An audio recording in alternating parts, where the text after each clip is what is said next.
Hello बच्चों, welcome to my channel. बच्चों, आज हम पढ़ने वाले हैं कक्षा नौवीं के और यहाँ पर देख रहे हैं वर्कशीट नंबर 10 और ये दिनांक है 28/7/2020।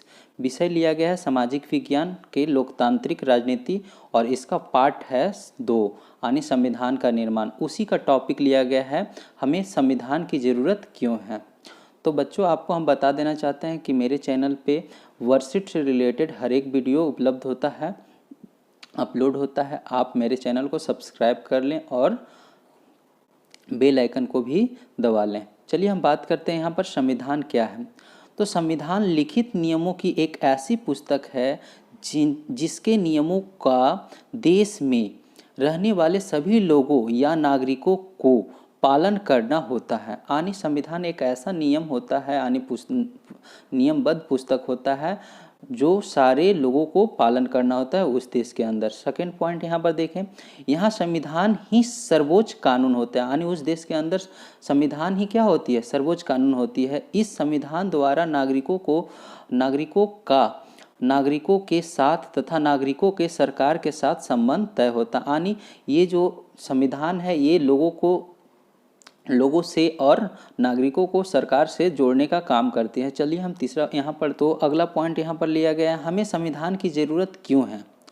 पहला पॉइंट दिया गया है, दुनिया के सभी देशों में ऐसे बुनियादी नियमों की ज़रूरत होती है जिससे हम उस देश के शासन व्यवस्था को सुचारू रूप से चला सकें। यानी हर एक देशों को सुचारू रूप से चलाने के लिए एक नियम की ज़रूरत होती है। ठीक है।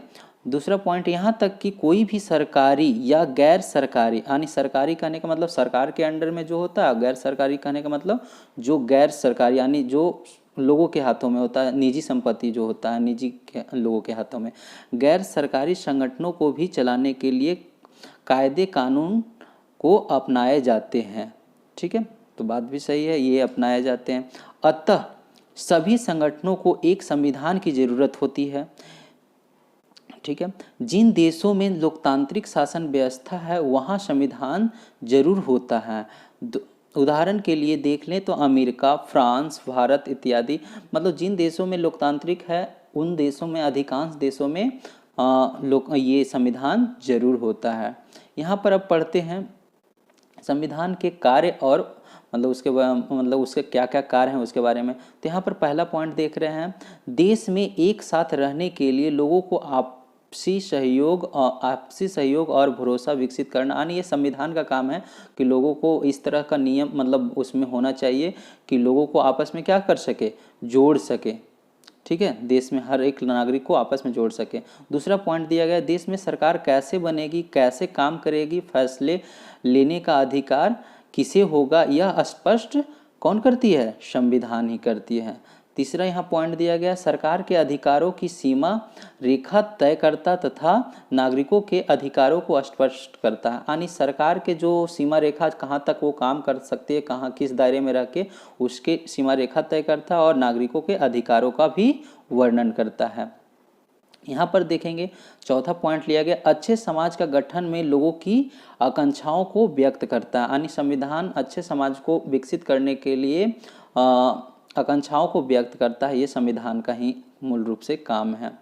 अब चलते हैं, हम क्वेश्चन देखते हैं यहाँ पर एक एक करके। तो क्वेश्चन देखेंगे, पहला दिया गया है संविधान किसे कहते हैं।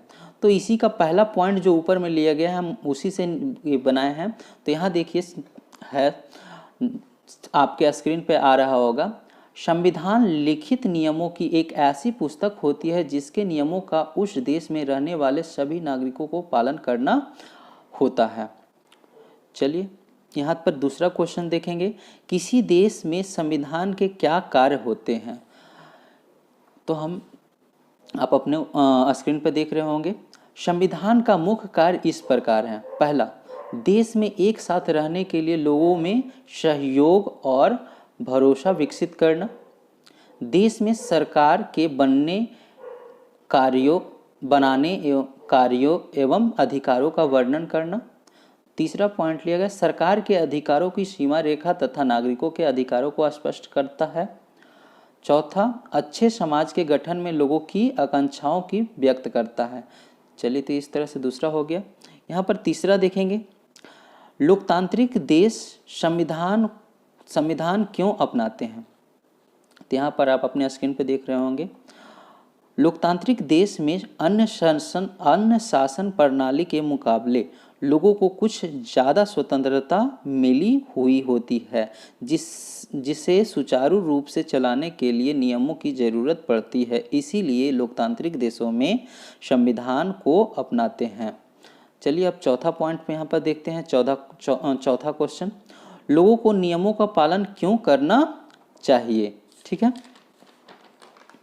तो यहाँ पर देखेंगे आप अपने मतलब स्क्रीन पे आ गया होगा, लोगों को नियमों का पालन करना इसलिए ज़रूरी होता है कि अगर वह नियमों को सही तरीके से पालन नहीं करते हैं तो उसे उस समाज, राज्य तथा देश में अव्यवस्था उत्पन्न हो सकती है। यानी उससे क्या हो सकता है? अव्यवस्था उत्पन्न हो सकती है, जिससे लोगों के साथ साथ सरकार को भी नुकसान उठाना पड़ता है।